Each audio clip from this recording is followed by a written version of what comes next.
Luba. Hi, Vivian, and hi, everyone, and welcome to another episode of Conversations with Coaches.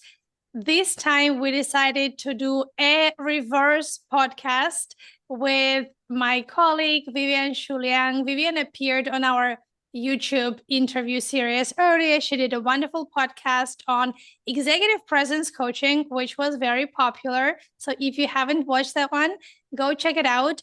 But today we are doing a reverse interview, and for the first time ever, I am being interviewed and Vivian is going to host it. So over to you, Vivian. Oh, thank you so much, Lubin, for the wonderful introduction. And hello, everybody. So today I'm going to steal the host seat from Luba. I will be the host, and we will have the wonderful Luba to be our guest.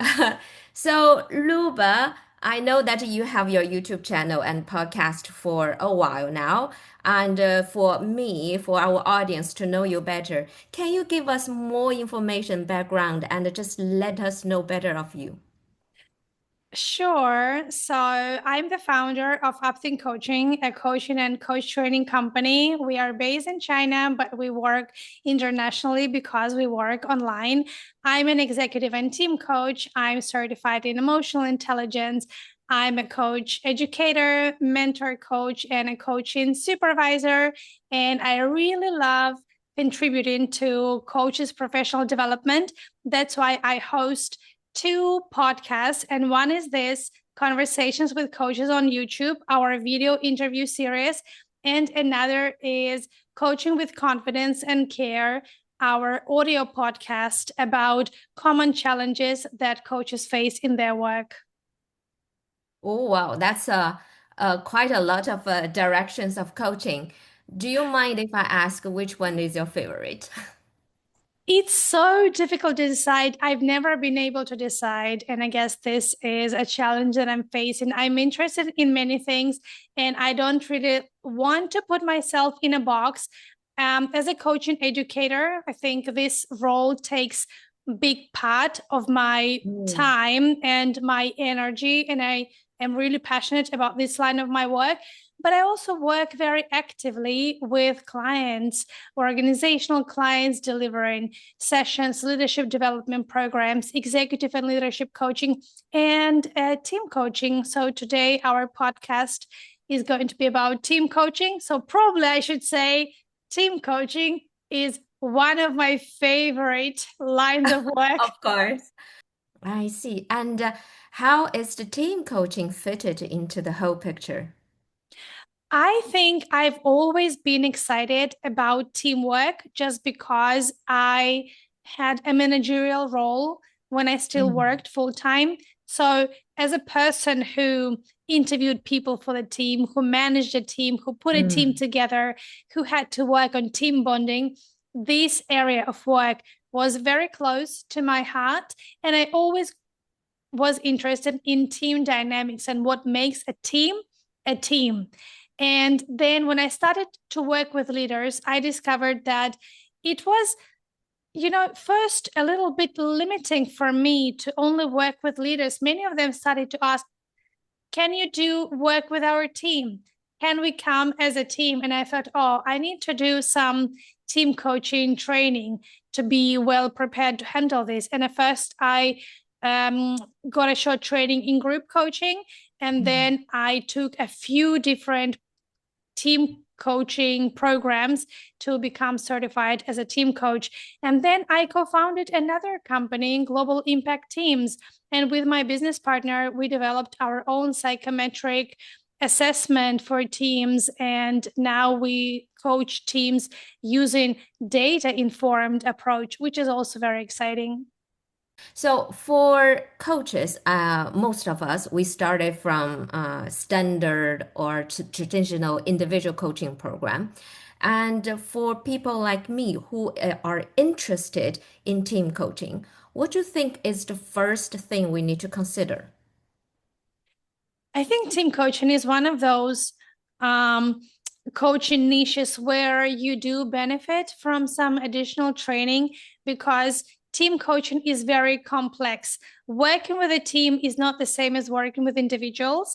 And I think a common challenge for newer team coaches is that they treat a team as a collection of individuals. So, for example, they interact with individuals one by one, Mm, right? Giving individual attention to each team member, which is maybe more similar to group coaching rather than team coaching.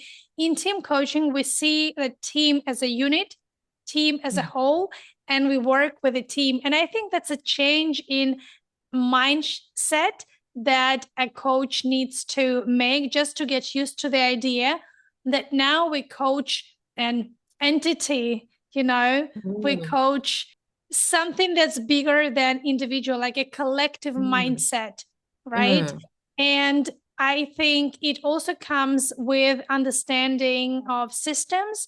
So mm, understanding systems and system thinking is super helpful for team coaches, as well as knowing how to manage a group dynamic or a team dynamic. So it comes with a different level of complexity, and it's always good mm. to get support at this journey. I remember after doing my very first module in team coaching, I left more confused than I started. I I can feel the complexity and the difficulties when we meet a group of people who form a team and they are a unity instead of a group of individuals. And why is it so different that a group of people working together make it different from, let's say, a group of individuals that just sitting together? What is the main difference between the two? That's a wonderful question because there is a definition of a team, right? A team is not just a group. If you put a group of people together in one room and call them a team, they do not become a team just because you label them a team. And by the way, this is what often happens in many organizations when Yeah. individuals are just named a team, or sometimes a group of 20, 40 people are named a team, but they're not a team. They're too huge to be a team, right? So, team has a shared goal. Individuals in a Mm, group may have their personal goals. They may be united through the common or shared context, but they may have their individual goals. They don't necessarily work towards the same goal. mm, Team needs to have interdependencies and interconnections. If mm, you can really move people around, then more likely there are a group. And a team is a system where all the elements are interdependent and interconnected. So that's why when we talk about teams, we usually talk about a smaller number of people. So maybe mm, a traditional kind of well established in the organizational development literature size of a team would be around, say, maybe 8 to 12 people max. mm, So when we have 20 people, it's just probably impossible that they are all interrelated and interdependent, right? Maybe some of them do work independently, which definitely makes them contribute, right, to mm, their, say, department or to their function. Doesn't necessarily make them a team. So that's the mm. difference. So that So, is why the team is the collective unity. And when we mm, coach a team, we work with the collective. Whereas when we work with a group, we can work with individuals. mm. Can you share with me your way to work with the team? Let's say I'm a team leader, and then I feel like, okay, I have my goal. I want my share to share my goal. Or I want me and my team, we together share a goal. And I want to achieve this objective. And then I'm hiring you. So how do you work with us?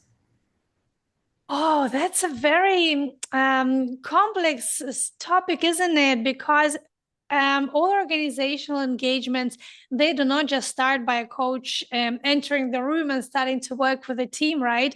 There's a Mm, lot of preparation to be done. I think preparation is so important in all organizational work and including team coaching. So basically, first you have a few calls to find out more about the team. and the team context, what is happening, what's the situation, whether they need team coaching at all, whether it's team coaching that they need or they need something else. I think recently, one of the most popular topics is always managing change or Mm, alignment, cross-functional, cross-cultural alignment. It could be a merger or acquisition. So the goal of team coaching is to, again, support alignment during some turbulent processes or mm, during change. So basically finding out more about the team and the context of the team from the very beginning would be important. Having a mm, conversation with the team leader to see what the team leader thinks the mm, team needs to change or where the team leader wants the team to go. Have an interview with a few team members to see how they observe the situation or where they think the mm, team needs to go. I think now that we started to use our psychometric diagnostic for teams, these become a lot easier. This has mm, become a lot easier because then we can just run these surveys, which are anonymous. So basically, all the input is confidential, and we get a very clear view of what the team thinks about different mm, parts of their life, how aligned they are on their communication processes, how aligned they are on performance and mission, how aligned they are on trust or belonging or collaboration or any other internal processes, how aligned mm, they are on relationship with stakeholders or external processes. And when we have this picture, it's so much easier to step into the room and have a conversation with a team to see where they think they are and what they mm, think they need to address, and then revealing the results and saying, okay, now what do you think? What catches your attention? And I think it's also important to coach a team um, in connection with their business objectives, because very few teams come to coaching just to, to do some work on themselves, right? We want to be a better mm, team. We don't have any business objectives. We just want to be a better team. This hardly ever happens because I there's always see. a business objective. A team exists Mm, for a reason. Team mm, always has certain performance indicators, certain mm, goals, and everything that happens in a team, right? It either supports or derails the team mm. as the team is moving towards their shared goals. So I think that's the usual process to take a look at all the um, components of the team Mhm, context to see where they are, where they need to get, why they need to get there, which mhm. organizational objectives this may support, and then co-create this journey with the team. I see. So I understood that when team want to work with a coach, they always have a trigger, a reason to work with a coach. Either they're going through some challenges, or they have seen some internal conflicts or issues to fix, or something to let them have this need to work with a coach. And then you, as a coach, you will first know the team first, either as a tangible way that data-based you can show the team where you are now. Either you have this intangible conversation with the leaders and team members to know them better, and then you will sit together with the team to get aligned, to go through their challenges that they want to go through and to achieve their own goal, right? Yeah. So pretty much like in every coach engagement that we do as coaches, even when we work with individuals, we always Yes. have a discovery call and then intake session to align with Mm, the client where they are, where they want to get, what the journey might look like, what is getting in the way, right? And then kind of move step by step. And we do very similar work with teams, but just with another layer of complexity, with more stakeholders. uh, yeah. yeah. Yeah, I think from this level, I can see a lot of similarities between team coaching and the individual coaching. And then I guess that's why we still call it coaching, not consulting or team building or any other name. So, Oh, yeah. which triggers my next question, and maybe many people share the same wondering as well. What is the difference between team coaching, team building, and the team consulting? Or organizational consulting, for example. Yeah, this umbrella of team development is quite big, isn't it? And we have Yeah, so many modalities to work, like team consulting or facilitation, team coaching, team building, right? And I yeah, guess the purpose, the intention to me is the distinctive feature of all this, or how, and from the intention the process arises. And there are differences in the process too, of course, but I think the primary difference is in the intention.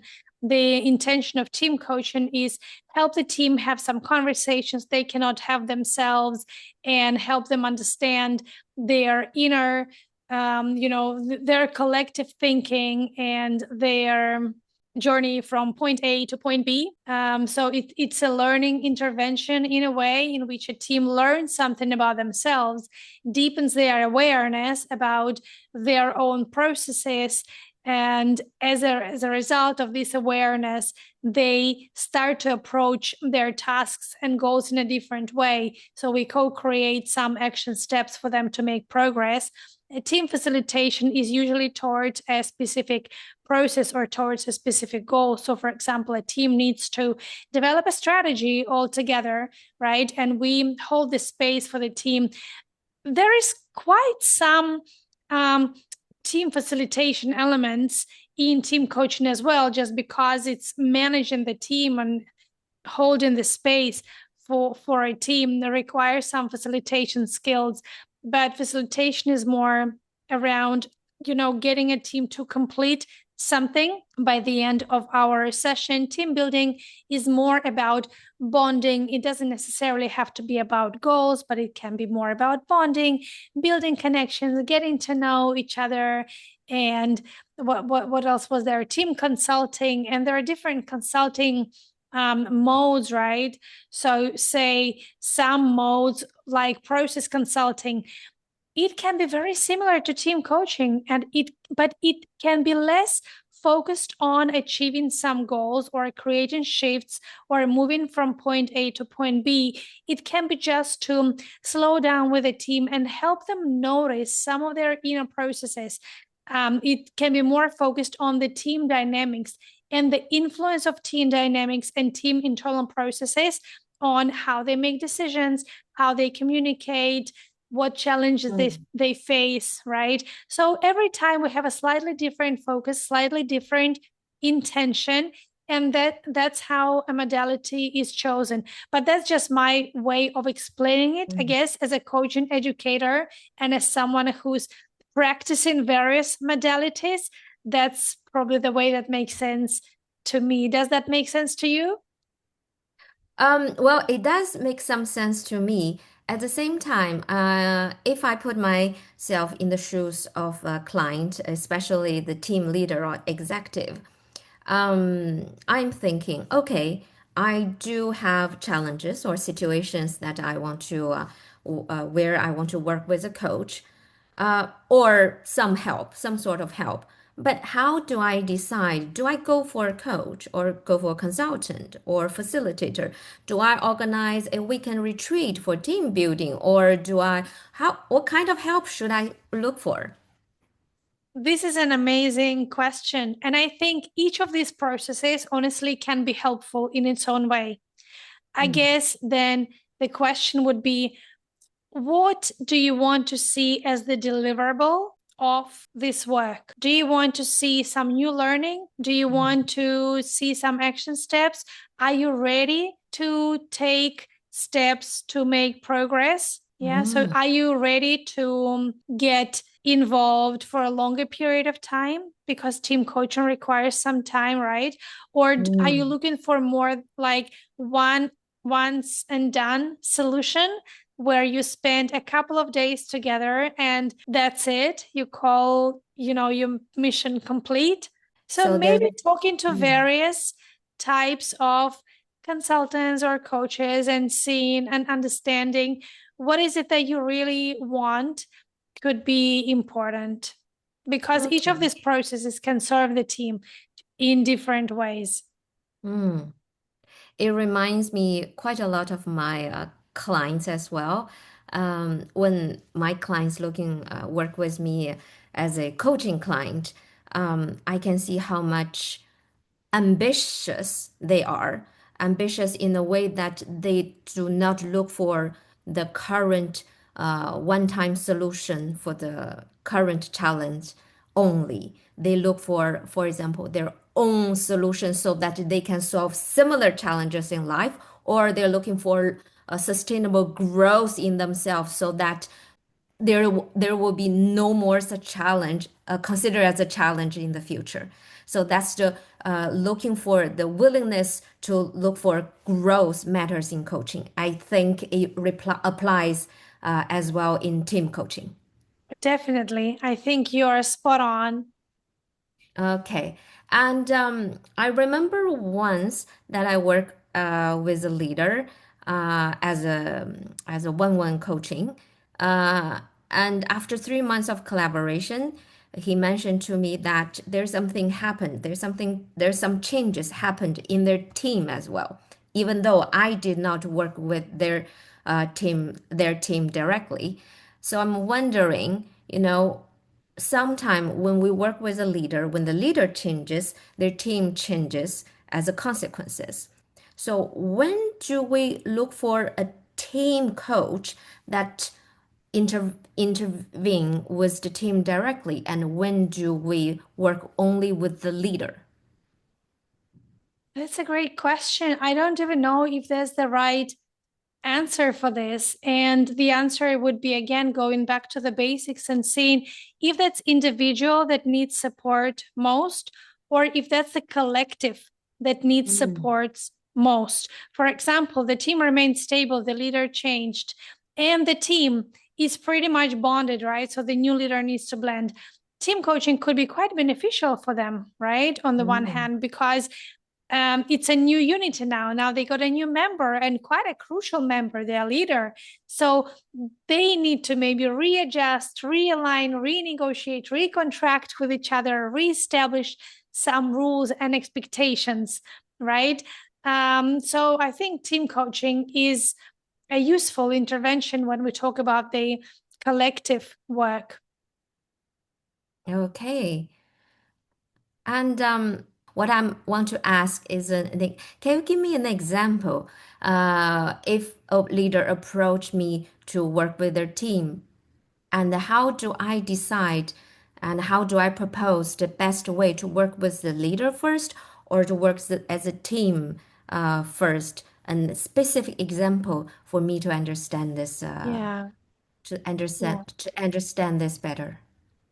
Well, I think if there are some topics that the leader wants to address and they're all in his or her control and they can create just change in their own journey and through their personal change influence the team in a way, and if that's enough, then probably individual team coaching for a leader could be quite enough. If there's something that needs to shift in a team, then working with a team could be quite reasonable. Mhm. I think I understand what you said. Um, okay, maybe you can help me here because I'm still have a wondering in my head. So Sure. I used to work with a leader who complained a lot about his team. He said, "Oh, my team, they don't know what they do. They don't know why we're doing this for, and they don't work together very well. They have a collaboration problem, this and that." When I heard his request, my first thought was, okay, maybe you need a team coach to work with your team. But with a few in conversations with individually in private with his team members, I realized it's not. the team's problem. Even though I'm not a certified team coach, I can still tell, hey, it's not the team's problem, it's the leader's challenge. And then I'm wondering, okay, now I need to kick this ball back to the leader. I need to be very frank with him. Hey, it's not a team problem, it's your own problem. Is there, I mean, I said it in the, of course, polite and direct way to signal this out. And obviously, the leader's first reaction was not very positive. What they were saying, I want you to fix my team, and now you want to fix me. All right. So, do you have a better way or smarter way than what I did to demonstrate or to let everybody be aware what kind of coaching do we really need at this moment? I think that in such examples, maybe we don't have enough context to Mm, make a very clear recommendation about what kind of coaching is most beneficial. I think what may help in the beginning, like how we solve this challenge with diagnostics, for example. We do one diagnostics for a team leader. It's the leader's view on the team. And we do another diagnostics for the team, how the team sees themselves. And then we can compare the results, how the leader sees the team and mm, how the team sees themselves. Maybe the team sees themselves doing great and the leader does not see the team doing great, right? So we can understand why certain tensions arise or why the leader thinks the team needs fixing or needs sorting. I think in either case, communicating all together is a wonderful solution that helps to bring mm, everyone on the same page. And having a team coach as support in this process can ensure a safe space for everyone and can establish psychological safety for everyone to share without feeling defensive or without mm. feeling blaming. I see. So I hear that here is the perfect example where the diagnosis not only it provides information, it also gives everybody an objective platform to communicate. It's not only me I telling or agree. or I anything. agree. It is a shared information that we all frankly communicate with each other, including the coach, the leader, the team, and everybody around the Yeah. table. Yeah, Okay. and it gives us this opportunity to not point fingers. So it's not Yeah. like in a team conversation, someone says something and everyone goes like, "Oh, you said that, or you said that, and now you said that, right?" Or who said that? Nobody wants to say something. And I had some situations when, I had individual conversation with every single team member before starting a team coach engagement. And each of them individually told me trust was an issue on the team. Each of them Mm, told me when they yeah. got together as a team, after having all these individual conversations, I asked them all together in the same room. So, what do you think your team needs to overcome? What does your team need to face? None of them mentioned trust. None of them Mm, mentioned trust in the open, but they each of them mentioned it when they talked to me one on one, right? mm, So I think using a diagnostics in this case would have been super safe for them to yeah. see, to acknowledge that trust is low without having someone step out, and be the person who actually names it, because it's a difficult thing to name. It's an embarrassing thing to name. I don't mean that you can't name it without diagnostics. You can definitely establish enough psychological safety if you are very sensitive to the process, if you are having, if you're having a nice container for the team, so that this truth emerges in a conversation. But this puts an extra challenge on a team coach because you have to handle difficult client feelings. And when it's not just one client feelings, like your client in your example, he was not happy to hear this truth from you, even though you said it nicely. And I'm sure you said it with care. And your intention was your client's growth and development. You didn't say that to make your client feel bad about themselves, right? But Of course not. when several people in the room have strong feelings, it's even more difficult to manage for a team coach. So I think for a team coach, it's essential to have supervision. It's essential to even have a peer coach, like a co-coach together in the same room, you know.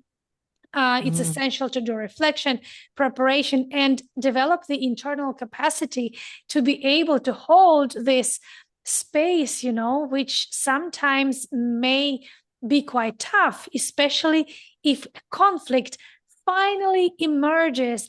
And I think that's a wonderful thing, right? Because it means that you've created a safe enough space for this conflict to actually reveal itself. Because it was a hidden conflict, it doesn't mean that the conflict did not exist. It did exist. It was hidden, and it created a lot of tension, right? Everyone felt it, but no one Mm. talked about it. Now we started to talk about it. It's also difficult and embarrassing, but it's still progress.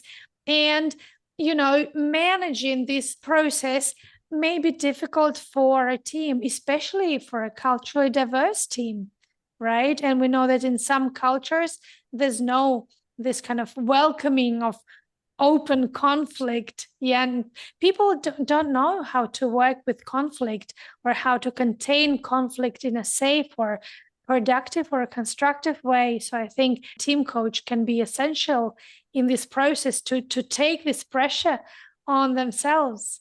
Well, speaking of conflicts, you know, even as an individual, when we see our own dark side, of course, we can learn from it and grow out of it, but it's not a comfortable process itself.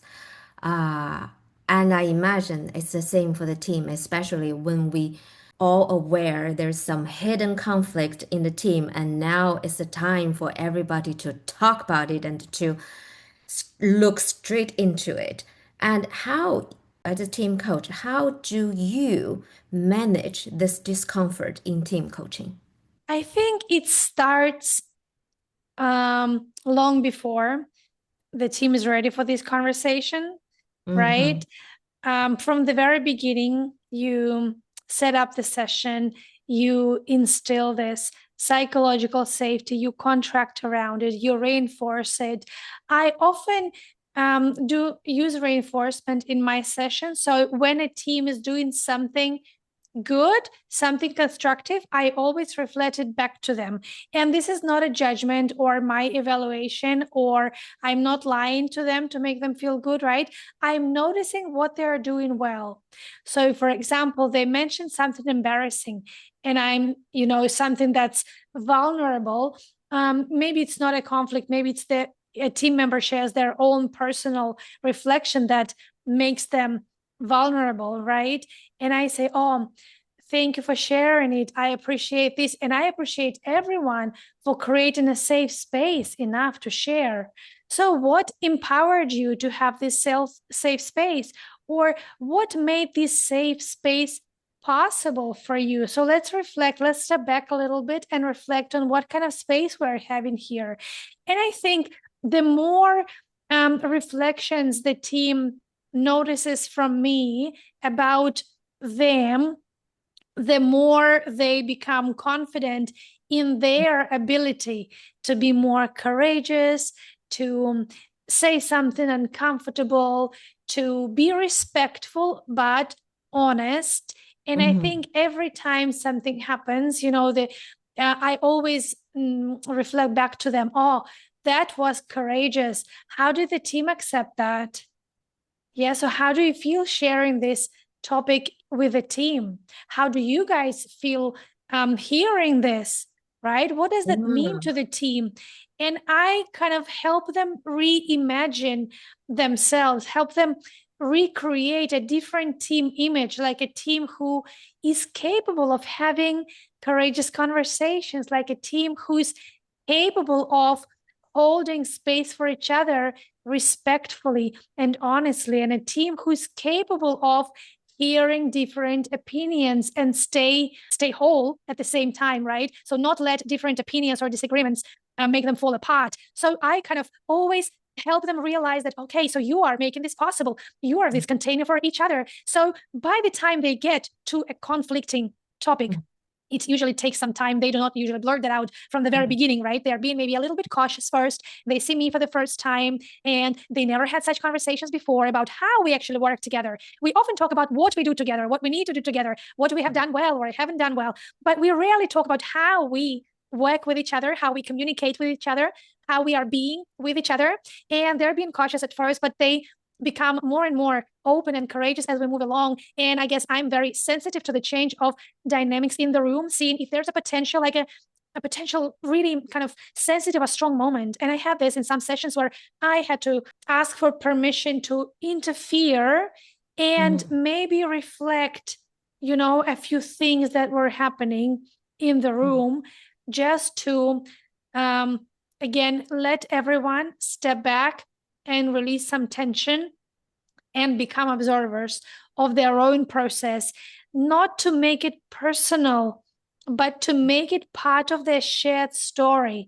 I think that's another thing, right? When we work with individuals, everything is personal, everything is their story. When we work with a team, everything's part of the collective story, right? And taking it away from personality conflict and seeing, okay, so that's your team narrative. Your team narrative is not homogeneous, which is okay. At least now we know. At least now we see it. Now let's all step back and look at your team narrative. Look at the moods in your team around this. Look at all the various opinions in your team around this. How might this explain your hesitation, or how might this explain some issues with emotions or alignment or resilience or anything, right? And I think the more teams understand the complexity of what's happening and how it's affecting them, the more compassionate they become, the kinder, the more understanding they become towards themselves. And the kinder they become toward themselves, the more open-minded they become to start to resolve certain things. Okay. Well, that's wonderful, and I see that it's a process of work. That you first unify the team as together and to build their confidence and the connections and the capabilities, and then them together as a stronger unity against or together worked on the conflicts or any disagreement or any hidden issues. And this extracting process is important. And then this unifying action is also very important before we really look into the real conflict or the real issue.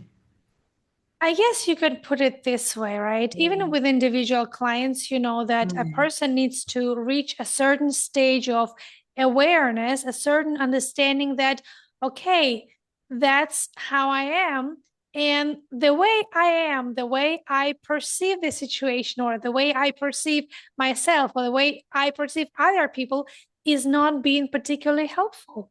So maybe mm, let's see if I can reimagine myself, or I can reimagine my relationship with others, if there is something in my control that I can shift, right? mm, And when a person is ready to shift and they explore how they can shift it, when they become observers to their process, then the path appears. And I think with teams, it happens pretty much the same way, just at a different level of complexity, mm. because there are a few kind of mindsets that contribute to this collective mindset. Yeah. Okay, now you have me motivated. I'm on my toes. I want to become a team coach. And and you are someone who is fully resourceful. So can you share with me how should I get started and what are the challenges I might encounter and how should I prepare myself to become a team coach? Well, I think if you choose training program that you resonate with, there are quite a few available. They use different philosophies, different approaches. So choose the one that resonates with you. And I think the training process, it does include some practice, some supervision, some reflection, some modeling or role playing, so to get you immersed into that. And I think you can get your first steps this way. Maybe as you're taking your training, you can also find yourself a co-coach. I think that's quite nice when you already have a co-coach or a few co-coaches who you can partner with, and you know that you are comfortable with each other as a team coach and pair, and you can work with clients together and hold space for bigger groups. Of course, you won't work in pair when you have just three people in a team, right? So say leadership team with three people, maybe one person is enough. Two would be quite intimidating. But if you have a team of six or more, it would be nice to have two people to alternate. So I think a nice program will already have all the elements. And then, as always, practice is essential. And supervision for sure, because because of the complexity of the process, because of multiple stakeholders, there could be more questions for a coach to explore or reflect on. I see. Is there any other requirements? For example, previous work experience, especially as a team leader or in similar positions, or some life experience or skills required to become a team coach? That's a good question. I think that context awareness definitely helps. I Mm, wouldn't say it's deal breaker though. I mm, think it's nice to have, it is helpful. But I do think that if you approach this with an open mind, if you're eager to learn, if you're client centered, that you can hold the process for your client, even if you've never been team leader. And I think that, there are definitely benefits of having certain experience, say having organizational experience or team leading experience, just because you understand the context a little bit better. But on the other hand, I see quite a lot of benefits of a person who is from a totally different niche or who's never had this experience, because they may have fewer biases or fewer expectations, or they may have zero of their own ideas about how things should be or how things should work. And that can give them an advantage in terms of a more curious, more open coaching mindset. mm. I see. Okay, that helps a lot. It gives me the flexibility and the freedom to explore. At the same time, I'm wondering, even in individual coaching or coaching in general, we can see that the niche is narrow and narrow. People are more specialized in certain areas. And then, of course, it helps the client to know immediately what kind of coach I want to work with or potentially work with. And I'm imagining, is it the same for team coaching? Within the bigger umbrella of team coaching, do we still have like sub niche or even sub niche? That's a wonderful, wonderful question. I think that this whole discipline of team coaching, it Mm, is just getting established. Of course, it's there, but maybe it's not so kind of extremely popular as life coaching, right? We still have to do a lot of education for teams, organizations, team leaders, HRs, and sponsors of coaching, that it's worth investing in team coaching, because work is delivered by teams, right? You don't delegate work to individuals. You often delegate work to units, to teams. That's why it makes sense to get coaching for a team. And I think we still need to do education around this. So But I do agree that there are some minor or sub niches within this umbrella of team coaching.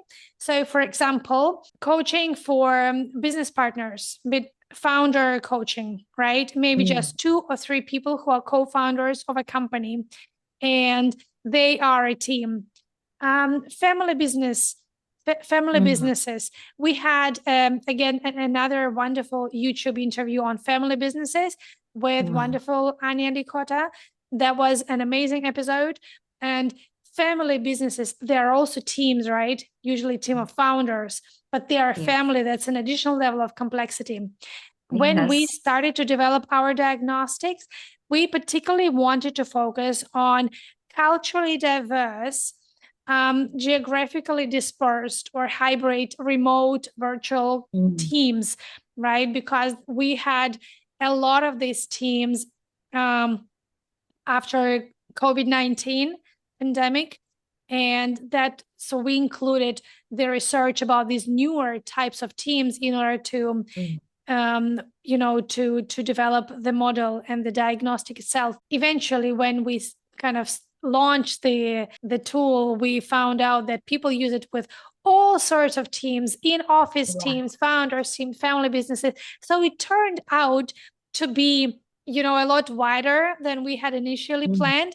But initially, we did include those very specific niche elements, like for culturally diverse teams or just teams with a degree of diversity, right? Mm. So and there's diversity integration scale in the diagnostic that addresses particularly that types of teams. So I think you can still find different sub niches, startup teams or project teams, right? That are short-term teams that are Mm. very different from long-term organizational teams that Yeah. stay stable for years, right? Maybe a project team stays together for a few weeks or a few months, and then they're gone, right? And then a new project team forms. So if a team is formed for a shorter period of time and they need to get Mm. down to work to complete a project, they may have a totally different dynamics.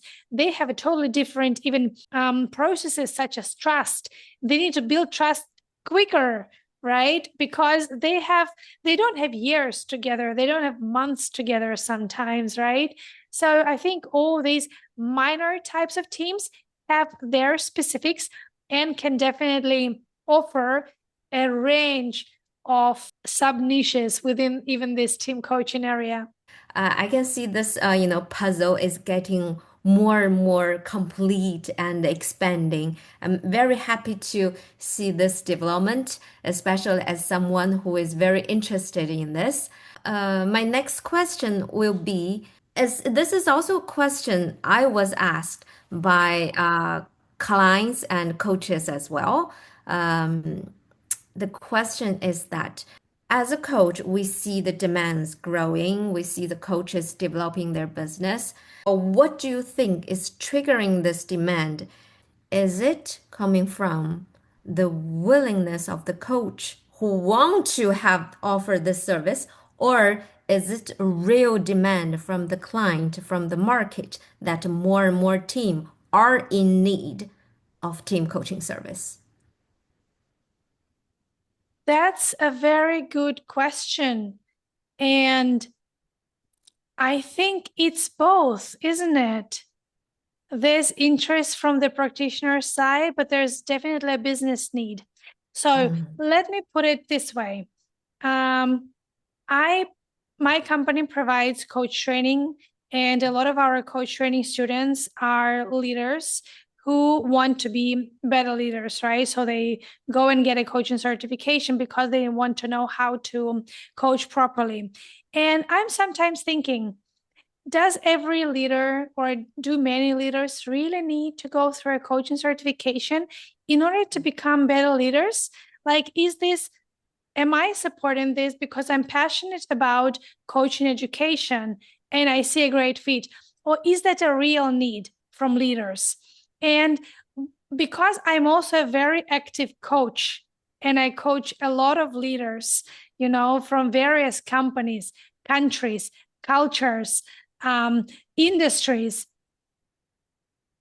90%, I don't know, maybe even more than 90% of situations or challenges that leaders bring to coaching could be around creating awareness, getting clarity, understanding or managing their own feelings, emotions, relationship with other people, internal, external, it doesn't matter, right?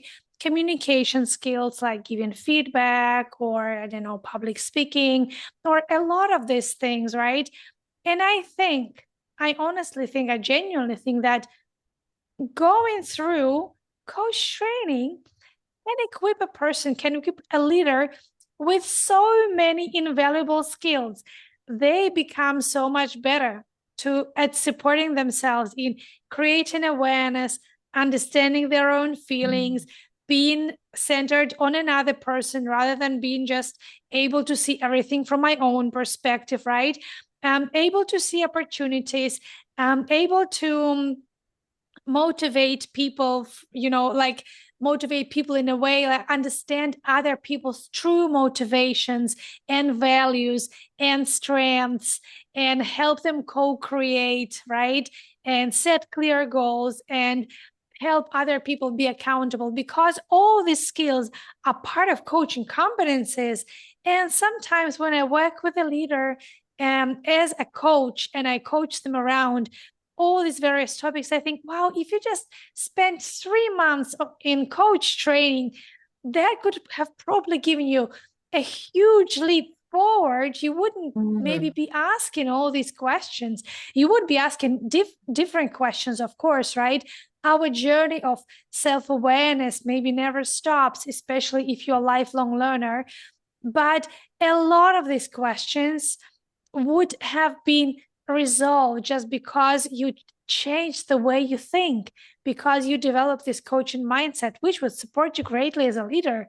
So to answer your question, I think that there are definitely practitioners who are passionate about doing the work, but I also think it's difficult to remain passionate about work and to push this work forward and promote this work if you don't see a payoff, right? If you are doing something and no one resonates with it, and you work with client and there's zero result, or there's very borderline result, right? It's nearly impossible to keep yourself motivated to persevere with this kind of work.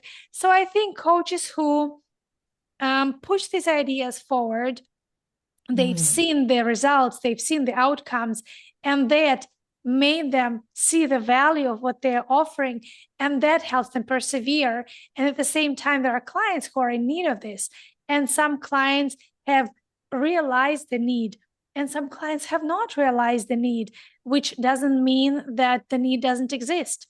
For example, there are many workplaces where there's hidden conflict, and because the team does not address the conflict and learn to hide the conflict, it doesn't matter that this conflict does not backfire them, even though it's hidden, right? And maybe the team hasn't reached that contemplation stage of change, in the cycle of change. There's pre-contemplation before we are aware that we need to change. When we reject change, we think it's not about us, we don't need it. And then there's contemplation stage when we realize, oh, maybe there is something in it, maybe we need it. And then preparation stage, when they say, oh, we definitely need it, we need to find a coach, or we need to find a consultant, we need to talk to someone, we need to give a task to HR to find us someone, right? So there are different stages of change. And so I kind of think that it works both ways. It comes from both directions. Yeah, it's like a tango dance, right? It takes two to make a dance.